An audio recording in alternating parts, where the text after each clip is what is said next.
Well, we are so excited to have Mark Hanson from University of Wisconsin-Stevens Point on the podcast. Mark has a BM in performance from the University of Minnesota at Duluth, a Master's of Music in Music Theater Conducting from Arizona State University, Tempe. Trying to catch me up on all those words. You didn't do it, Mark. Good try. He's conducted over 200 productions. He's the musical director and conductor for the second revision of Merrily We Roll Along. He's done national tours of Spamalot, Legally Blonde, Cabaret, many more. Previously, he's taught and conducted at the College of San Mateo, Foothill College, University of San Francisco, and currently is an assistant professor of musical theater and program coordinator of the BFA Musical Theater program at the University of Wisconsin-Stevens Point, which is shockingly located in Stevens Point, Wisconsin. They take classes of about 14 to 16, offer degrees, BFA Musical Theater, BFA Acting, BFA Design and Production, a couple of BAs as well. Mark, welcome on the pod. How you doing today? Good, good. I'm realizing hearing this, I should probably have that revised. You're like, this is 20 years. All these people, Yeah, it's not shocking to me that faculty yeah, members yeah, often say that. What yeah. really I'm like, shocks me is sometimes yeah, actors will say that and they'll be like, this is your public. They'll be like, oh, yeah, sorry, I missed three yeah. productions. Like, get it up there. Perfectly Come on, fine. girl. Perfectly fine. Yes. Yeah. I know. I just got full professor, so I have to actually get everything updated because it's been like so long in the making. So We'll correct you now. Full professor of musical theater. Is that better? We'll say that. yes. I love Anyway, it. thank you. That's my big one thing I have. I love it. It's a big thing, in fact. Yeah. Well, what else should people know about? I read that quick bio off of what they could find on the internet as well. But should people know about your journey to Wisconsin Stevens Point? Just in terms of the previously on of who is Mark Hanson. Yeah, it's weird. I kind of got into doing musical theater just sort of accidentally.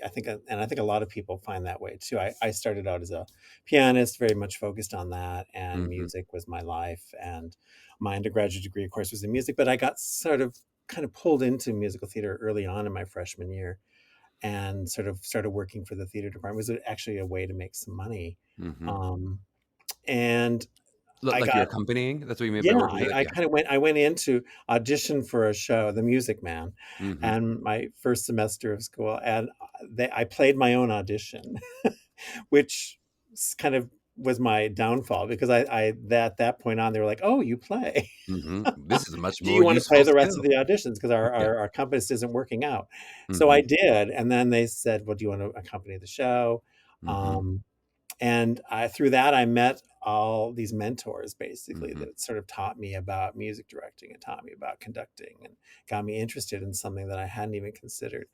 And and then it just went on from there, and I just Yeah. started doing more and more things. And I got asked to be music director for shows in college, and I just thought, oh, everyone gets to do this. Well, Yeah. I find out that that's not true. So Yeah. I was really, really fortunate to get amazing opportunities that Yeah. led me into the musical theater. I was very much a fan of it before, but I hadn't really considered any sort of career path. Yeah. Um, I thought Talk I'd be about a like a marketable choir skill to teacher or get out something. of college I too. didn't know what I was going to do. Yeah. So I love that it. led me, and then grad school was focusing much more into it. Yeah. And then after that, I just sort of kind of went freelance and haven't stopped. And then 11 years ago, I got tired of having 12 jobs Hmm. in the San Francisco Bay Area. I was like, I can't get a single job and live Hmm. here. So I started looking for college jobs elsewhere, and this job opened up. I knew several people that had graduated from the program here, friends of Hmm. mine, um, and thought very highly of it. So I applied and came to work here, and I've been here for 11 years now. And I love it. Well, in your 11 years now, I just love to hear a little bit about, what is your experience of a University of Wisconsin Stevens Point student, as it differentiates, it doesn't mean they have to be completely unique from all other BFA students, but what sort of, sets them apart or makes them a little bit different from other BFA programs or other students that you've seen attending other schools? yeah, well, I think we definitely sort of have we're called the pointers. So the pointers sort of student, what that is, coming into the back to the mid. I grew up in the Midwest and then came back to the Midwest Hmm. after a long time being gone. So uh, I kind of was a little bit of a culture shock for me coming into Wisconsin, which is, very much a Midwest state. It doesn't have a large amount of diversity within the Hmm. population. Most of that is in urban areas, and Stevens Point is definitely sort of a rural, small town Mm-hmm. center, right in the smack dab in the center of the state. And so coming here from, say, San Francisco, Mm-hmm. where I was I was in a melting pot of every sort of cultural background that there is. Um, and looking around at the student body and the faculty, and just sort of trying to think, wow, this is very different than what I've been used Mm-hmm. to. And um, but I was so impressed by, within the Department of Theater and Dance, the amount of sort of just a variety of students and their backgrounds and their talents, just coming into it and not having any experience in recruiting, just sort of seeing who was coming here and what kind of Mm-hmm. what it was drawing. So that was sort of really a great education for me to kind of understand where these students come from. And um, part of the goal for us recruiting wise was to sort of try to open the doors a little bit further wide nationally. Mm-hmm. And that's been sort of a lot of our focus as well. Just, I think, regionally, just getting more people from different areas makes a Yep. huge difference. Totally. So that's a part of our, but I think also what we are really serving is the region here as Mm-hmm. well. We have a lot of our students come from Wisconsin. A lot of our students grew up here and want to come here. A lot of our students come from the surrounding states, Minnesota, Michigan. Yep. Not every student wants to go to UM, Mm-hmm. Well, but Illinois, Indiana, and yep. Iowa. So we really draw from those, and we have they get a pretty good deal tuition wise as well. So Yep. it makes it attractive. Um, And for those who don't know what like a Midwestern, if you're sort of describing the sort of culture of Midwestern people, if yeah, I'm a listener who's not from the Midwest, what does that yeah. mean? So what kind of student is going to be a Well, Midwestern well, Wisconsin Stevens Point? I mean, Wisconsin is a primarily white state. I mean, so the students come from sort of what I want to call um, rural backgrounds. A lot of them come Mm-hmm. from small towns. And most of our students don't come from the majors like Milwaukee or Madison. Some do, but many of them come from very small towns that have very strong programs. I think that's one thing I feel about Wisconsin's public education, is that they haven't thrown the arts, Mm-hmm. out the door. They've really, some of the programs around the state are amazing. The training the students get really prepares them for kind of whatever they want to do, as far as wherever they want to go. I feel like these students really can. I see these students who are competing with people growing up in major metropolis areas, and Mm-hmm. have the same sort of skill set coming in as high school students. I'm pretty impressed. um, so I feel like the education that they're getting in this Midwest area is still embracing the arts Mm-hmm. strongly. And that's been an eye-opening. I kind of thought, because it's in California, it's not like that. And Yep. I really feel like that was sort of a surprise to me. Wow, the arts education here is really great. I'm shocked So that the word nice has not come out of your mouth yet, just because I feel like everyone I meet from the Midwest is so nice all the time, almost annoyingly nice sometimes is sort of part of the yes, culture of yes, it. Midwest nice. I mean, we do Yeah. have that. I'm adapting to back into that. You're like trying to I sort of find your nice button again. I Yeah. developed my sort of outside of the state Yeah. feel. But yes, I do find that there's that Midwest nice, and Yep. oftentimes it's genuine. Yep. Sometimes it's not. But I think for the most part, people here are just they're very open. They're very accepting. There's not a whole lot of issue about someone like not being from the area, not being Mm-hmm. from the state. Yep. People welcomed me here easily, because I considered myself a Californian at that Uh-huh. point. Yep. Um, so yeah, I love it. I feel that Midwest nice is real Yep. for most sorts of things. So Yep. yeah. If you're, let's just talk a little about curriculum. So if you're spending 4 years in the BFA musical theater program, let's focus on for now. What does that curriculum look like? So what am I getting from an acting, singing, dancing perspective? How am I changing throughout the 4 years that I spent? Yeah, good question. I think I think that pretty much every BFA program in the country, particularly if they are accredited through the national organizations that Yep. do that, NAST, schools of theater. Um, there's it's pretty strict about what you have to cover.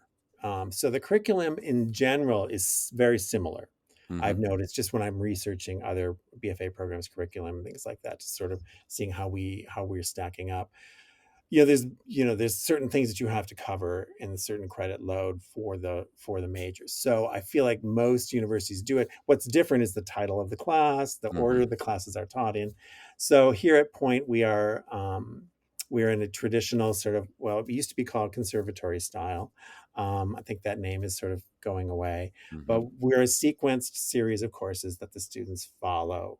Um, so it's something that you can't start in the middle of. You have to start Mm-hmm. at the beginning. So um, the first years are studying right away, and I think BFA programs are different from BA programs in that we do intensive work in the major immediately, as opposed to kids kind of getting their general courses finished up for the first couple of years and Mm-hmm. then jumping into the major. We jump right in, and so it sort of flips it, the traditional program. And I think most BFA programs do that. Yep. So the students come in, they're doing their first year. They've got fundamentals of acting, which is a lot of Meisner technique, which we find is a great sort of way to even level Mm-hmm. for getting everybody, because most students have no experience with that at all, and so that kind of brings everybody into the even playing field. And it also is a great way to sort of introduce students into learning about how to how to behave like a human being. Uh-huh. And then uh, they'll have that for the year, for their first acting course. They begin voice lessons immediately. We do half hour a week for the entire duration that they're here. Mm-hmm. They start with that, so they have 8 semesters of that as well. And then they start in dance right away, and most of them enter into the early levels of dance. Most of our kids don't come in with a lot of dance experience. Some do, but not Mm-hmm. not all of them. A lot of them, their experiences, I was in a lot of shows, and that's my dance training. Mm-hmm. And I think that's pretty common. And in saying most, you're saying if someone came in with a lot of dance training, they might jump a level. They might They would jump be down in a there. different, probably moved in. Yeah, the dance department sort of evaluates students' progress, because they don't want the students being bored, and they don't want the Yep. students, being the best one in the class, because that's never a good thing. It's always the Um, best thing. What are you talking about? That's my no, dream you is to need be to the be best in the challenged. class. I totally agree. But so Yeah. then, and what about from a kind of a musical theater perspective? So of course they're getting voice lessons, they're getting acting class. What are they Mhm. getting kind of on the music theater end? So, musical theater, they'll start their second semester. They'll have a musical theater lab class, which Mhm. meets once a week. And it's basically jumping into early work on audition technique, and just sort of like thinking about auditions and how to kind of take all that in and start Mhm. beginning thinking about that. They'll also start working on early on song interpretation. I always like to start them on like a standard, like American Mhm. songbook standards, so that it's not a ton of huge acting issues, but Mhm. very simplistic, which is sometimes harder to do in the end. Mhm. But kind of letting them really just be able to sing a song and think about what they're singing about, and we talk about how we can tie in the things that they're doing in their acting classes into the things they're doing in their singing Mhm. and performing. Um, so that's the freshman year, and in addition, yeah, they'll have jazz dance, they'll have ballet the second semester. So, and then uh, in second semester, they also will take script analysis Mhm. as well. They'll begin Mhm. those sort of courses as well. And is So there, do you it's, feel like a yeah. focus of the 3 disciplines? Is there, with your background in music directing, is there more of a music emphasis than you might find in other BFA programs? Is it really even? How do you sort of think about the focus or the emphasis for the 3? I get that question a lot from students auditioning. They're like, "What's the focus?" And I have to say, our goal, and this is something that all the faculty has sort of gotten behind and kind of come up with. Our goal is we want to put really, really strong actors out Mhm. in the market, and in the job market, and just Mhm. say, but I want them to be really fab, because if you don't have anything to say while you're singing and dancing, who Mhm. cares, right? You can be an amazing singer, but if you have nothing going on behind the eyes, why bother? So it's acting is this. They have 5 semesters of a sequence of acting, out of 8, and there's more acting they can take additionally if they wish. Mhm. But the singing, of course, is strong, but I want them to be able to know what they're singing about and why they're singing and have an opinion about it. And they have to be able to move and be able to communicate something, tell a story through their ability to use their body. So I think we're looking for we want to produce super strong actors Mm-hmm. that really have at least on the way to being really good actors. Yep. And but being able to do these other things extremely well as well, but yet making those serve the acting as well. Yep. So, that's our focus. Well, It's and not about, I'm not looking to produce a bunch of chorus boys and girls who, can kick up to the top of their ear and sing, yep. Well, that parlays beautifully into the yeah, my question about actors, the BFA acting majors. How yeah. does that interact in terms of, like you mentioned at the beginning here, the showcase they showcase together, which we'll talk a little bit about, but just in terms of classes together, and then also potentially opportunities. If I were an acting major, what would that mean in terms of my musical opportunities if I wanted to dabble into that world as well? Right, right. Because I also get asked that as well, because I know a lot of acting students want to be able to do musicals. So as far as the courses go, the musical theater and the acting students in the BFA program are mixed, and they do the acting sequence.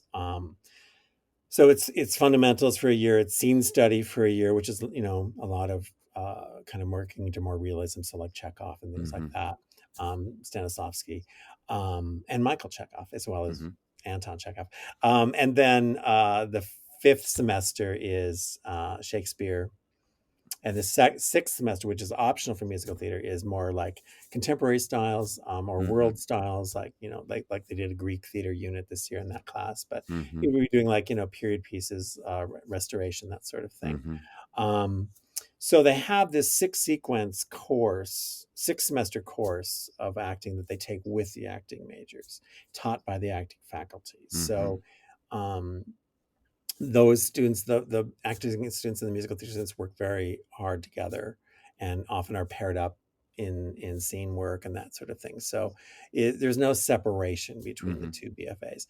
Musical theater students have a voice lesson that's part of the curriculum. BFA students can take private voice lessons. Mm-hmm. It is an extra cost, but several of them will opt to do that. It's not prohibitively Mm-hmm. expensive, but that's at their discretion if they want to do that, and if there's space available in studios and things like Yep. that. And So, audition for shows too. If I was an actor, I wanted to be and in shows. right, the auditions, the BFA students are required to audition for everything, Yep. and be cast, as accept as cast. Mm-hmm. So, I just did. I did a production of She Loves Me in the fall last year, and one of my principals was a musical theater, one was an acting major. Mm-hmm. So it just sort of depends. We try to, and the BA students as well in the drama program. It's a liberal arts degree, not a Mm-hmm. BFA. They also can audition, Mm-hmm. and often do, and they get cast as well. So we like to mix it up. I want the students in both BFA tracks, particular, to have experience in both arenas as much Yep. as possible. Mimics It the real world. Yeah. well, I mean, the world of the industry is not one thing. It's, Yep. I mean, it's primarily TV right now. So, Yep. but other Um, than that, well, let's get into that launch into the business. So I want to hear about the showcase itself, but also just sort of that senior year, even earlier. How are you preparing your students for their kind of launch into the industry itself? well, we really do spend a lot of time kind of demystifying the whole audition process, because the reality is most actors are spending more time in auditions, in rehearsal rooms, in callbacks, than they ever are on stage. Mm-hmm. When you think about it, I mean, a lot of that time is that getting to those performance moments. The amount of time you have to do the other thing first, it's a lot, and it has sort of that, like there's people like, oh, I don't know, how do I understand what to do, and like, so we spend a lot of time sort of making that more accessible for them, making them feel more confident in their work, especially in auditions, and how to choose pieces that are going to represent them well, and being able to do them at a moment's notice. So coming out prepared to be in the audition room and be competitive with the other students in there, Mm-hmm. the other people that are coming out of the program. So we spend a lot of time doing that throughout the lab courses in musical theater. We also do a lot of, seeing into songs. So we're actually working the practical part of, like, in a show, this is what it's going to be like. Mm-hmm. You may be in summer stock and you get no direction. So how do you Mm-hmm. direct your scene yourself? Things like that. We kind of try to give them some of the real life situations where you might be faced with this. How do you deal with that? How do you work with, someone that you don't really like necessarily? Yep. I mean, we don't have a lot of that problem here, which is great. Our students are very Nice. We've said cohesive. nice. Yeah, they're a nice group of Yeah, nice. They're a nice group of people. And I always say you don't have to be best friends with everyone, but you do have yep, to be able to work with everyone. for sure. And so then leading up to that, I think we also bring in a lot of we try to bring in as much as we can. As far as it's a little hard because of where we're located, but to bring guest artists in Yep. for sessions with students. A lot of it's like a workshop and then a Q&A, just that Yep. idea about what's happening. A lot of we have alums come back sometimes, which is really fun, and who've been out there doing it and kind of talk about how they jumped into the business from Yep. their time here. um, that I find to be the most useful, I think, just because it does reassure the students that it's possible, and Yep. that it doesn't matter necessarily where you went to school, but what you're entering the business with, as far as skills and things Yep. like that. And So then what does it look like in terms of a showcase itself, or in terms of sort of introduction to the Asian? showcase is a lot. It's some coursework. I mean, basically talking about the life basics. How do you find that surviving job? How do you find that apartment Mm-hmm. in New York? How do you, wherever you want to end up, how do you manage money? How do you sort of budget? How do you do Yep. your taxes? How do you, Yep. all these things that I would kind of forget that they don't have any experience with. So that's a part of it, as well as, like, talking about, we actually do headshots here. Mm-hmm. We bring in an alum of ours who's actually a professional photographer now, and comes back and takes headshots. And we're also working on the showcase itself, which of course now is virtual. Mm-hmm. We don't do a New York trip anymore. We did do that when I first started here, but after COVID, everything's gone virtual, and we've stuck with it. And we Mm-hmm. find out that the people that we that attend the showcase in New York and other areas prefer it in Mm-hmm. many ways, because it's just easier for them to do it, and they can participate in more of them because they don't have to be running around the city. Mm-hmm. Um, Catching everybody's showcases. So that's great. We also work with them getting set up their website, Mm-hmm. um, working on, because self tapes are the thing now. I mean, I remember when people were doing them, and I was like, seems so random, and then it became a necessary thing, and Yeah. Almost all of now it we really teach it. We does. teach Yeah. self tape technique. It's Yep. become another thing. Even if they've had camera work, it's a little bit different, and Yep. we do have the option of taking camera class. Acting for the camera is an optional class Yep. as well. So that's the thing. So I think it's all those practical things about, Mm-hmm. but also finding material that represents you and represents your range. We talk about, your essence and things like that. Mm-hmm. What do you walk in the room with that you don't need to promote, Mm-hmm. as opposed to how do you want to show your range, Mm-hmm. um, in those 30 seconds that you have, Yep. or whatever, that kind of thing. So it's also, they meet other industry professionals in that as well. They've been doing a trip to Chicago to Mm-hmm. do some master classes, and um, just kind of be in another city, and be in a bigger city. And Chicago is approachable because they can drive. Yep. It's affordable for us. So Yeah. and I'm it's a curious. huge theater town as well. How many So, of them do end up in Chicago versus going straight to New York?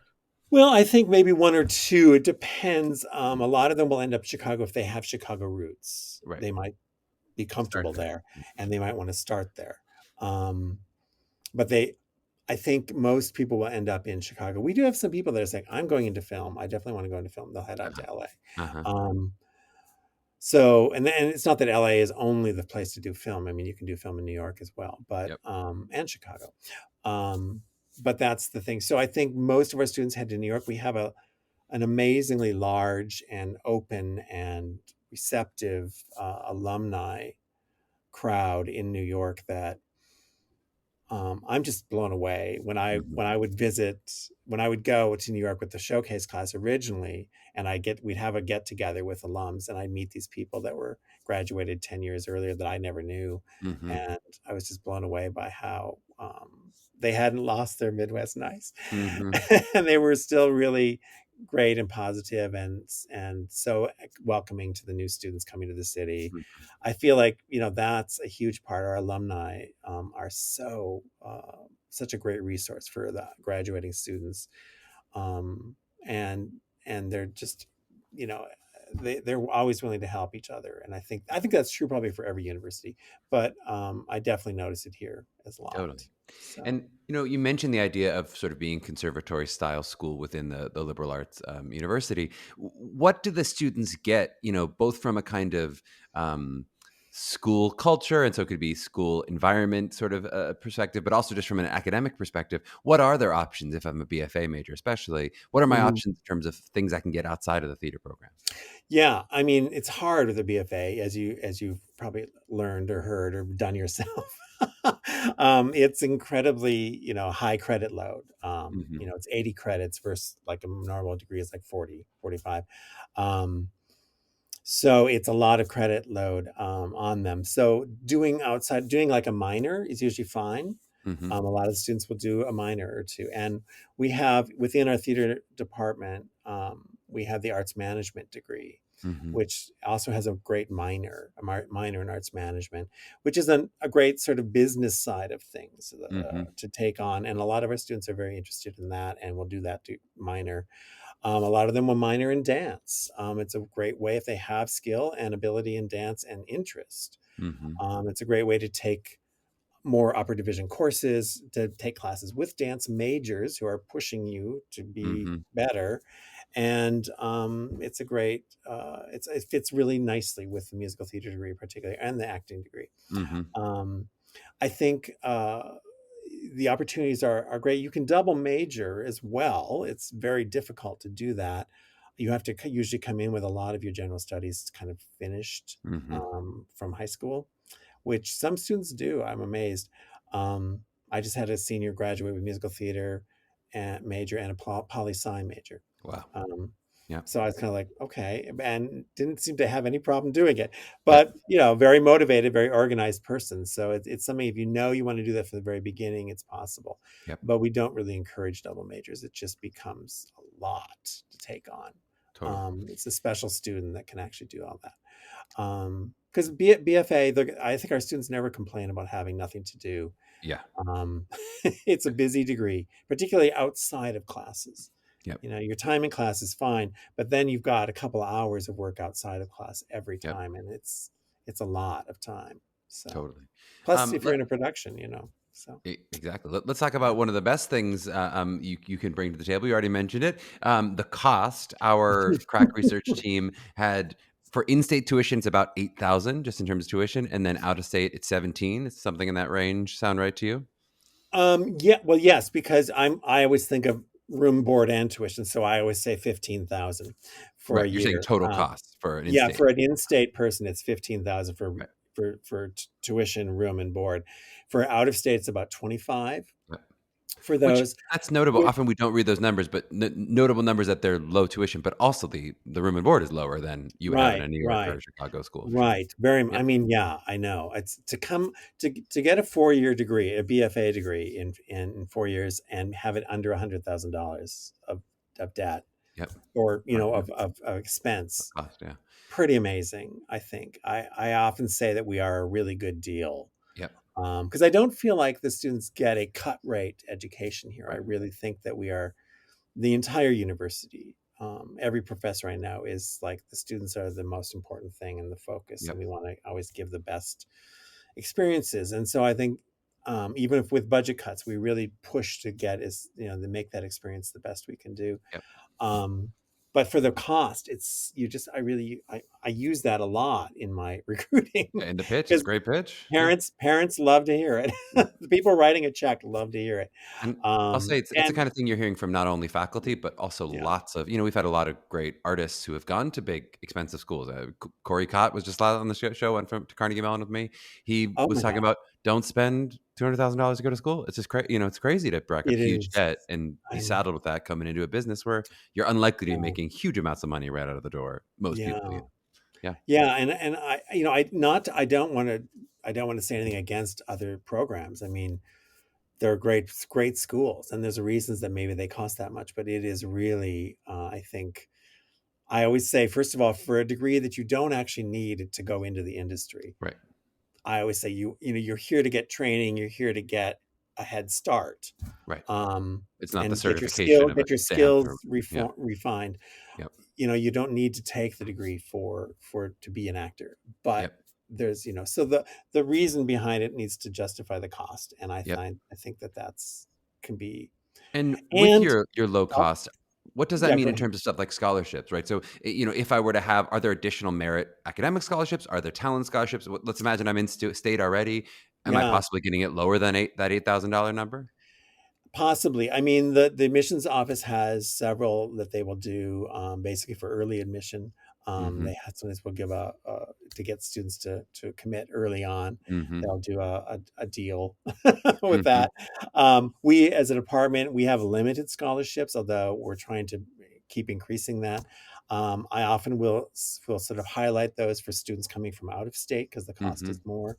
But yes, we have, I like to say, merit based, but also somewhat need based as well. Mm-hmm. Um, uh, there are some students that like show a ton of talent, and I'm like, wow, that's a dynamite student. I'd love to get them in the program. I might be able to, I might make a little bit more of a financial offer to Uh-huh. see if I can, you know, it just depends. I mean, I think there's always going to be those 200 students every year that every university wants in their Yep. program, and that's something I can't necessarily compete, but with somebody giving someone a $10,000 scholarship, but even after the fact, their tuition is still going to be Right. thousands of You could dollars give them higher no than ours. scholarship and their Right. tuition. Yeah. So we don't have we don't have a full ride scholarship, which I Right. wish we did. And that's Yep. something we've been trying to work on for years. It might happen. We just, we're still trying to sell that to donors, Yep. because that would be great. But I think our students, we do as much as we can for them. We know the financial burden, even at the lower cost, is Yep. still very high. So, Yep. Totally. yeah, All right. Well, let's take a short break and then let's talk about that admission sort of audition process on the back end. We're back in a flash. sure. All right. We are back with Mark Hanson. We're going to talk a little bit about the audition process and the admission into Wisconsin Stevens Point. In short, I'll just ask you, what are you looking for in an audition? What to you makes that great audition that says, I really want to have this student at my school? Well, I don't know if it's what people would think, because sometimes I'm looking for things that I think a lot of people are surprised at. Hmm. Um, I mean, the first thing I'm looking at, of course, is just raw talent, just to see if a student has just the natural ability, and natural instinct. And is Doesn't that, again, necessarily primarily you're looking acting talent, musical talent, acting singing? What and are you thinking about? Yeah. singing talent as well. They don't often go together. Sometimes they Hmm. be a great singer, and their monologue is a little bit, on it's not as where it needs to be necessarily. Hmm. Or they're a great actor and they really can't sing. But Hmm. since we have the two programs, sometimes we can find a place for everyone. Hmm. I don't expect people to be triple threats when they come into the audition room, Hmm. and I don't know if other people do, but I don't expect that. If they have one skill that's really quite, remarkable, I'm that impresses me, and Hmm. that's what I'm looking for.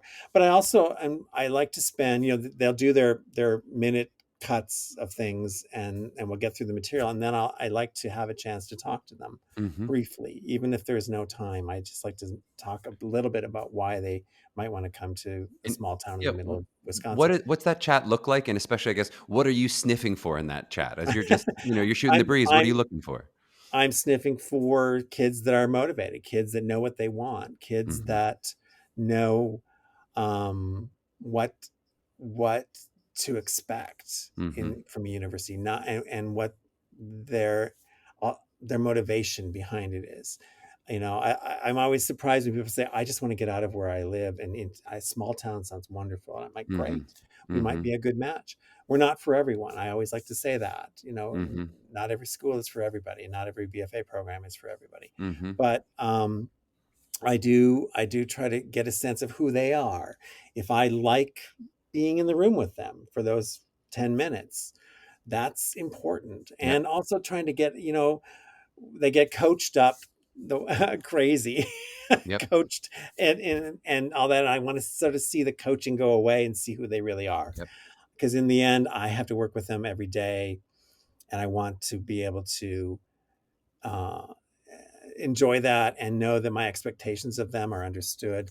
So you know, not the, I want the theatricality to sort of disappear when I Yep. talk to them, and I usually get that sense, but Yep. it tells me a lot about the student, and I think they're a good match for the program and for the town and the university. So. I learn a lot just by Yep. asking a few sort of leading questions, Yep.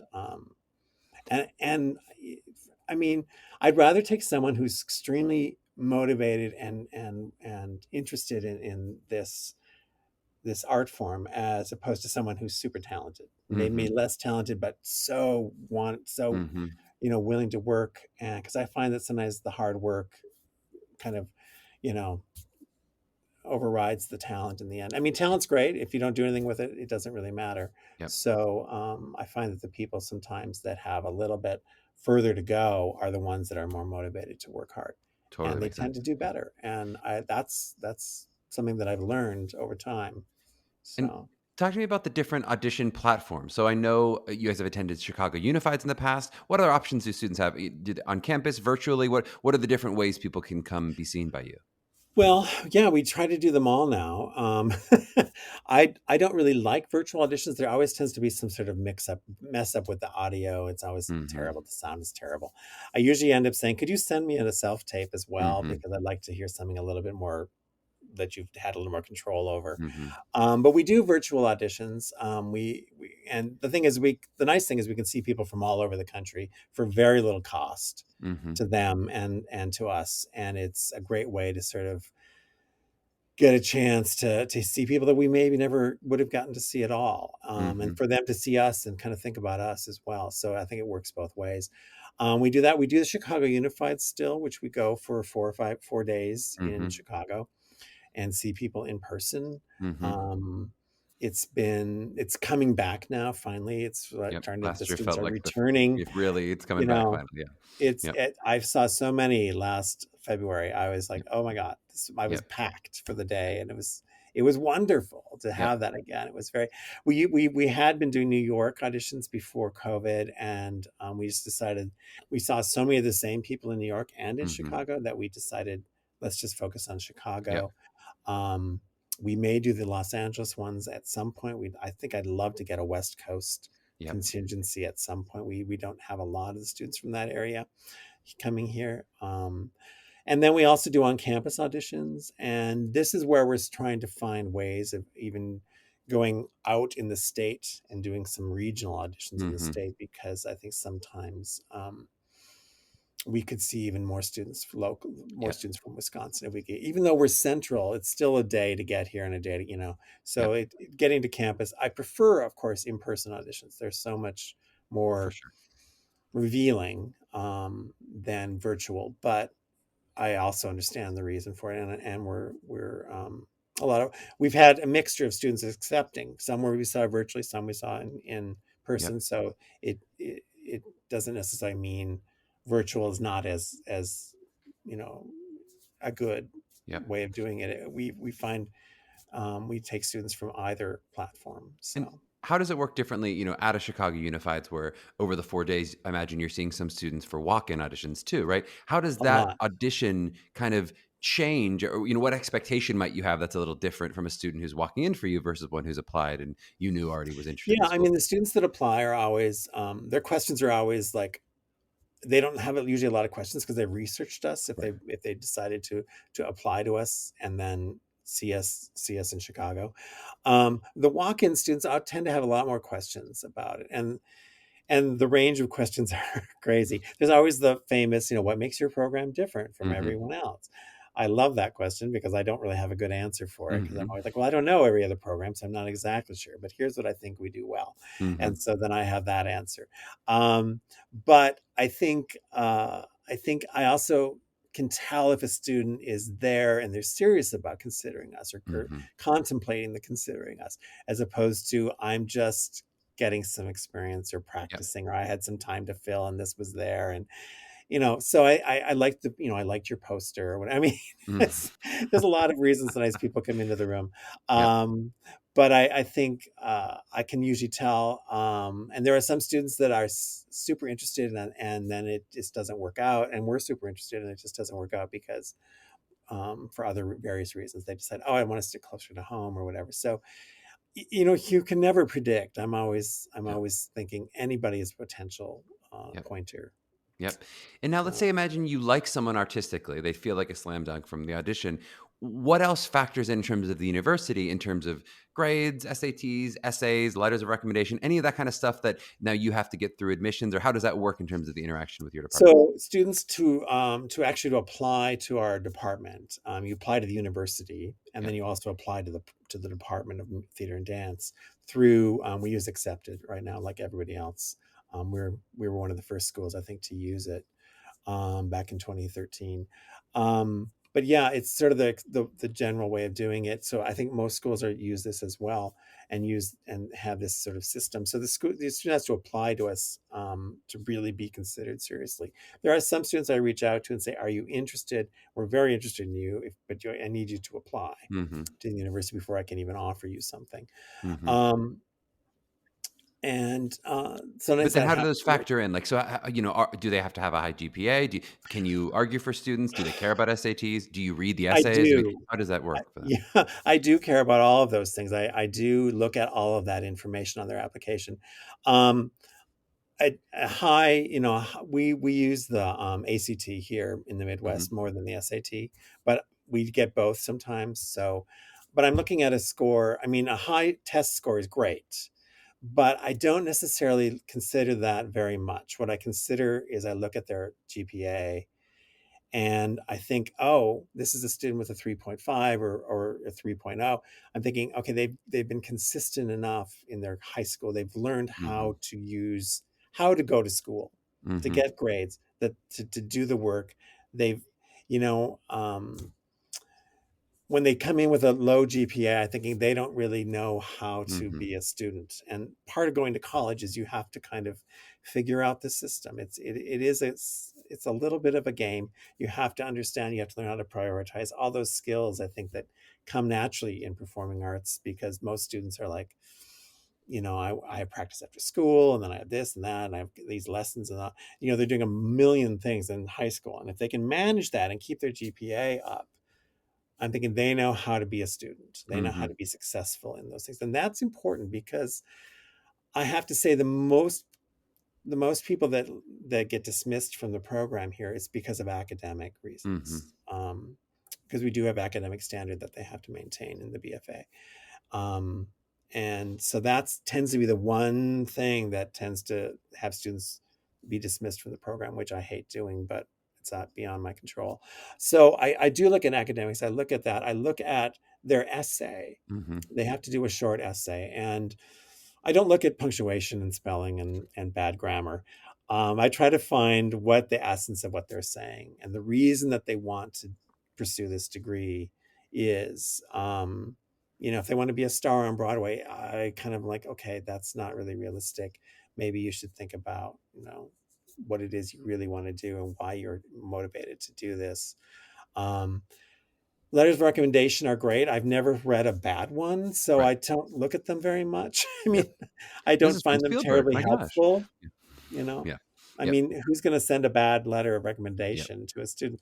So I don't really use those Yep. much in my thoughts, but I'm looking at the resume. I'm like, I love to see it when a student starts out playing ensemble roles, and then they move into principal roles or minor roles in the principal. I love to see the building of the skill, the building of the confidence that they're Mm, being given, and the responsibility that they're being given.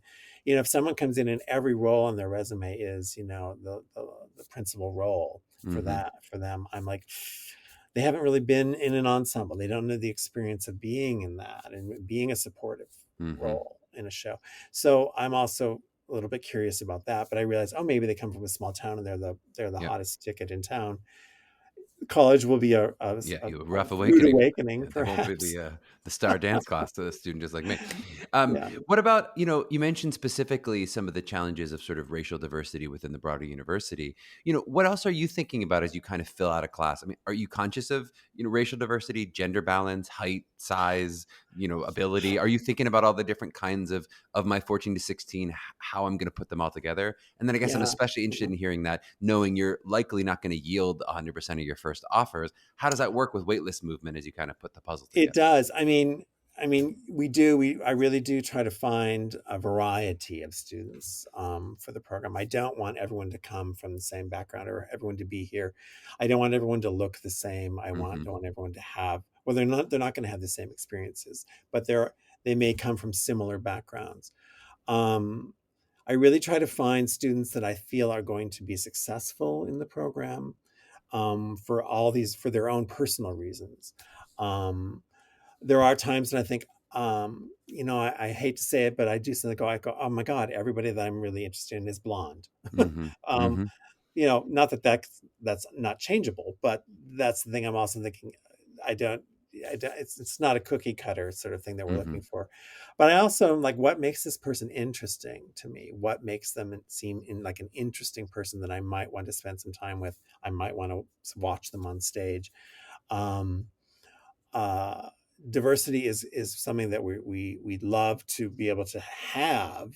Um, it isn't necessarily always a reality for mhm, us.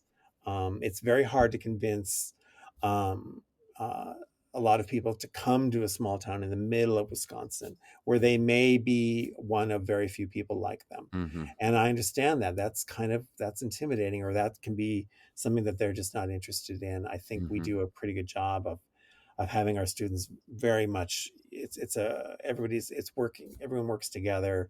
It's a very close-knit community in our department. So I think that the students that do come here have a good experience with that way. mhm, um, but it's a challenge. I think it's a challenge for everyone, but mhm. particularly um, certain regions like Yep, ours. Um, so for sure. we try our best to sort of find that variety of backgrounds, but it isn't necessarily always something that we can be as successful. It's Yeah. gotten better, but it's also always a challenge. Well, And yeah, and speaking of getting better, I guess I'd love to kind of hear, like, over your 11 years now, you've presided through COVID, you've presided through a lot of, oh my gosh, it's been a tumultuous 11 years. How have you seen the program shifting and changing? And, what are the goals for the next couple of years? What are hey, I still want to improve this, or I want to change this, or here are the tweaks I'm thinking the next 5, 10, 11 years will be? yeah, well, I think the one thing COVID really taught us is that this isn't something you can teach online. Hmm. um, we did our best, but I feel like the classes that did that for a year, um, they did miss out on some stuff, For and sure. Yeah. I think they're okay, and they're going to do fine. They just had to work extra hard the rest of the time. Um, but I'm so glad that we don't have to do that. We Hmm. can do some things online, and we tend to do that as well. But those are more academic coursework. And the university in general does that as well, online courses sometimes now. Um, but what I've felt is when I started coming here, I came here in the fall of 2013, and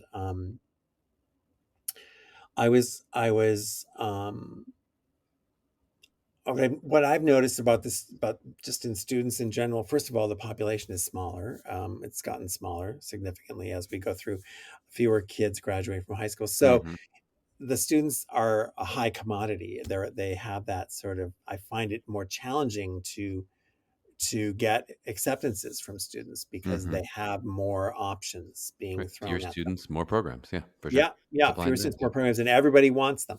So it's like they have a lot of choices, and so I understand that, and so I try to just be upfront. I try not. I'm not like I don't want to be the car salesman of college programs. Mm-hmm. Uh, I want to not to say I like my car salesman, but I don't want to have that sort of smarminess like, oh, this is for you, and I like to be upfront and truthful with the students Mm-hmm. about it, and say this is what we do well.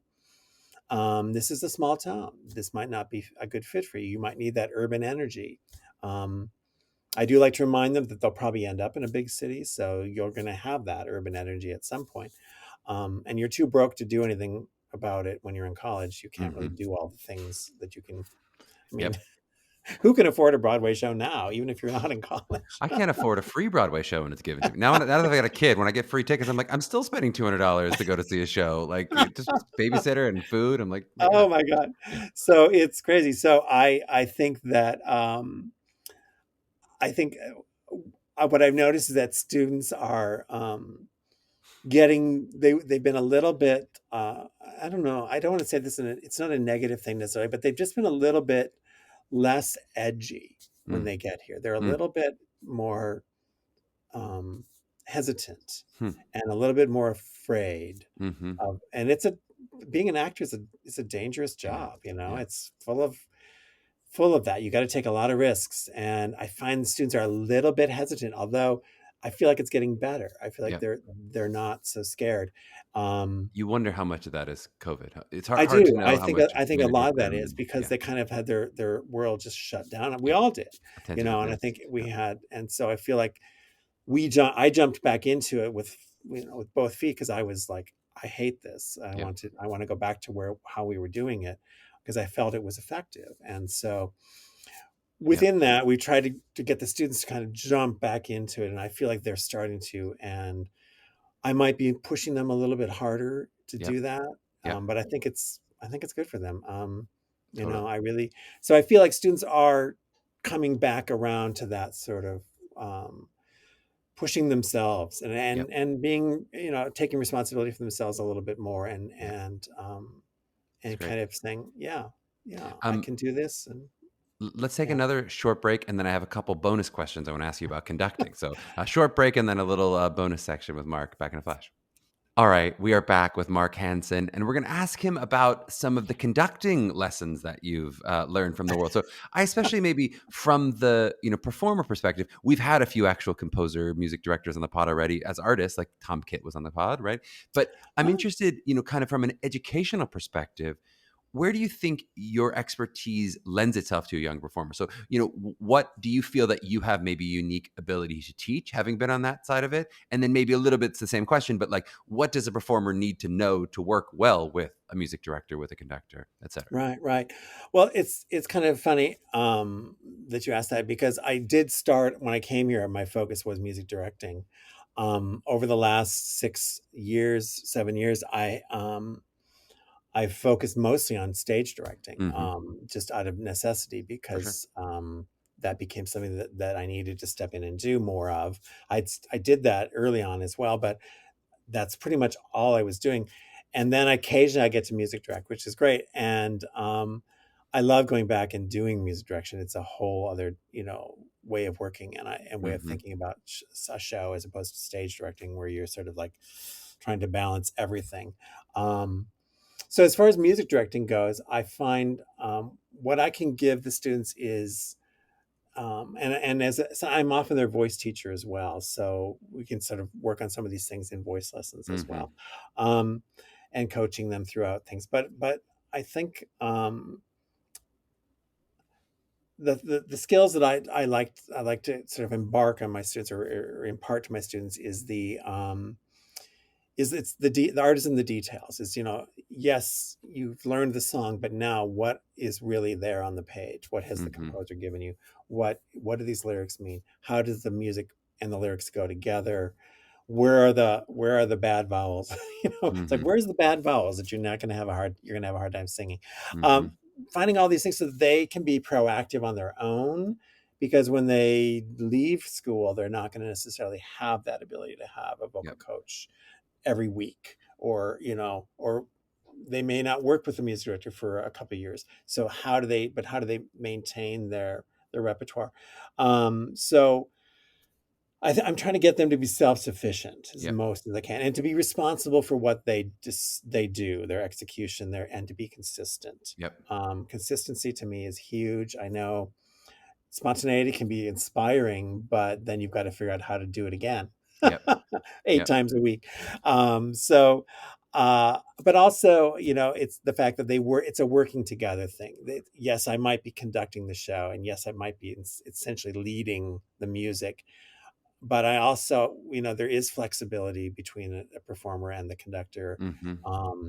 That whole idea, it's not that we're against each other, but we work together. And Mm-hmm. that, and it's not being afraid to ask a question, or to ask for an accommodation. And I need a breath here. I mean, Yep. some students, I'm just like, why aren't you breathing? They go, well, I don't know where to breathe. I'm like, okay. Uh-huh. Well, let's find a spot for you to breathe. Something just that seems so basic to me. Sometimes I think they don't think they shouldn't ask the question, Yes. or So some make, version of self-sufficiency is being able yeah, to articulate, hey, yeah, this is what yeah. I need right here. Right. And then you'll actually Yeah, respect that and go, oh, of and course you need that. I that's get it. Yeah. perfectly acceptable and Yep. refined. I mean, I don't want people to feel like, um, there's a whole hierarchy. I mean, there is a hierarchy Mm-hmm. for good reasons in some ways, but also that they're part of the process. It's Yep. not like, I think the actors get told, well, you're just the clay, and I'm going to mold you. Mm-hmm. There are some times that I need to do that because they don't really necessarily know exactly what to do. And I try to guide them through that. But Mm-hmm. it is a process of collaboration, even, not just from production team, but from the whole cast. The whole production itself Yep. has to be collaborative. You all got to be doing the same show, Yep. essentially.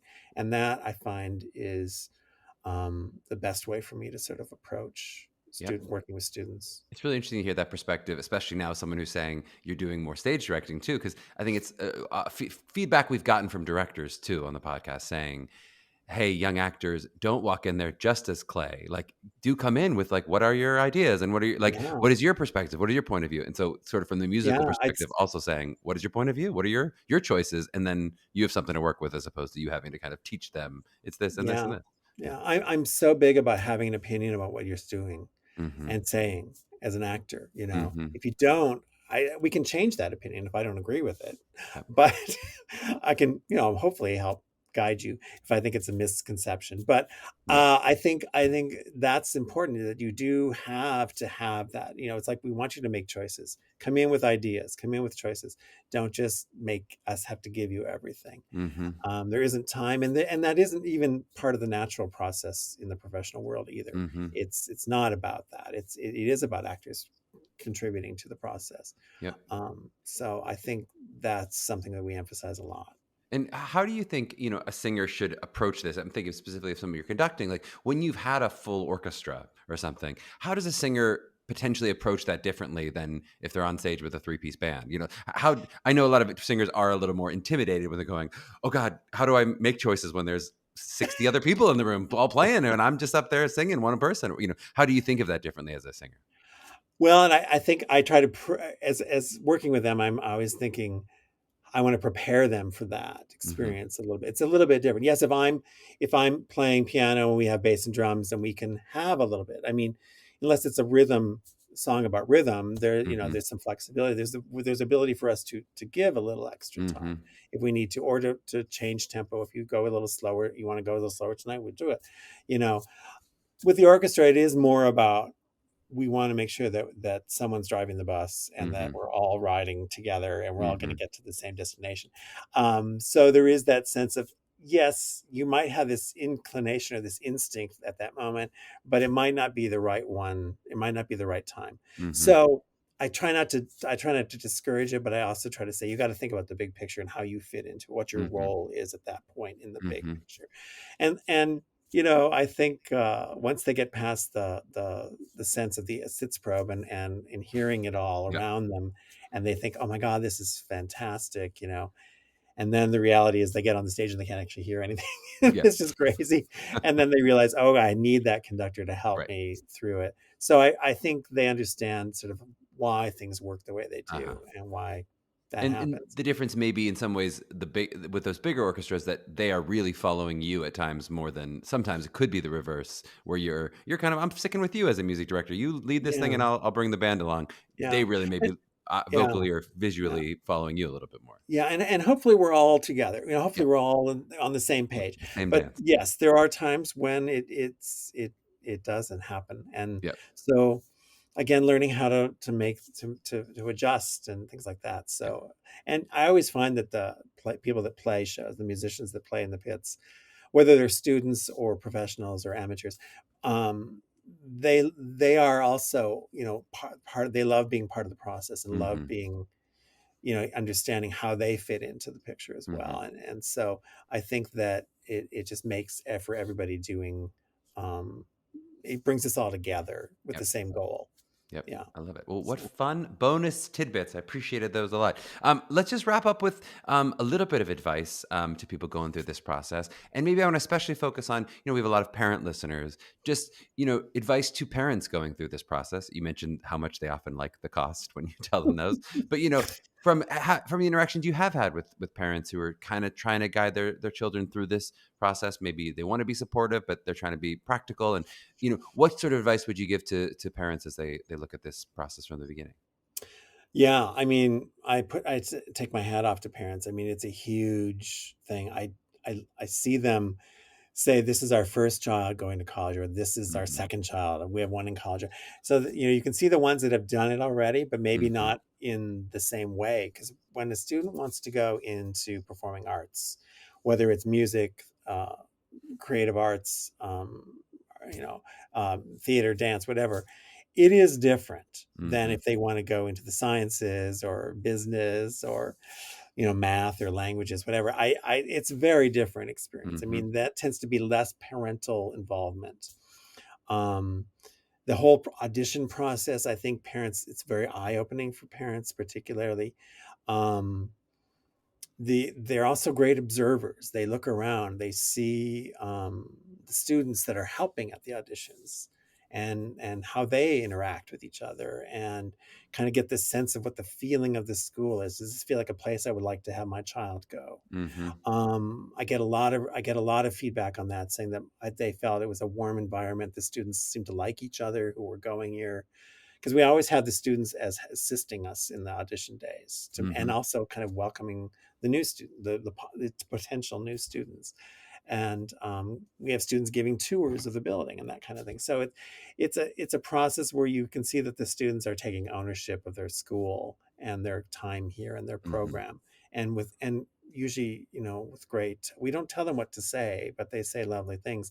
And I think the parents notice that, and I feel like that helps them sort of feel more um, okay with making this decision here. mhm, The price is always a big thing. I like to talk about that. I don't like to just not talk about money, which is, mhm, nobody wants to talk about money, but it's a big factor. mhm, Um, I also, I'm like, I always suggest that they try to go to every school that they're looking at, be able to mhm, go on campus, be in the experience. I know it's expensive, but I think it's worth it if you can. But if it's a super high on your list, I would check it out, because it mhm, may just feel wrong when you're there. You never know. mhm, And just like it maybe feel wrong here when people come. So, um, I don't, as far as parents go, I get great feedback. A lot of them are trying to be hands off as much and let their child kind of run the show, which is great. But they do always have a lot of questions, and I always try to give them honest answers. yep, yep, So I love it, appreciate that. I like parents being involved in the decision making. yep. But If so. people want to check out more, they've listened to this, they want to hear more about or learn more about Wisconsin Stevens Point. What's the best place? Do you like them checking out socials? You go right to the website. Where's the best place for people to look at more? Well, there's a lot of places. I mean, I think going to our website, for the university's website, to our department's website, it kind of gives you some. We have a whole section about how to audition, that sort of thing. Mhm, Um, but there's just general information about the department, about the programs, about the courses. I mean, I think most universities will have this as well on their websites, but it also has a lot of photos of students in action, in production, and that sort of thing. Um, if there's a if you're interested in a particular program, reaching out to the program coordinator. I'm the program coordinator for musical theater, but there is a different program coordinator for acting and for BA and for design and technology. We have a BFA in design Hmm. technology as well. So I would say, reach out to those people. They can sort of maybe point you in the right direction if they can't answer your question, or they Hmm. can, you know, um, I say start early too. Don't wait until the senior year of high school. Totally. I get kids visiting campus as juniors just to Yep. check it out. And I'm like, good idea. Yep. Start early. Well, So, definitely if and you're don't be if you're afraid gonna to visit, ask a stupid question, I was gonna say if you're gonna visit before you audition, I think definitely time to do it as Yeah. juniors because it gets so crazy Yeah. in senior year with And high see, school. see a show at a school if you Mhm. can. If you can do that, try to make your visit so that you can see something, whether they're a production that they're doing or sit into a dress rehearsal or something. It can be extremely eye-opening.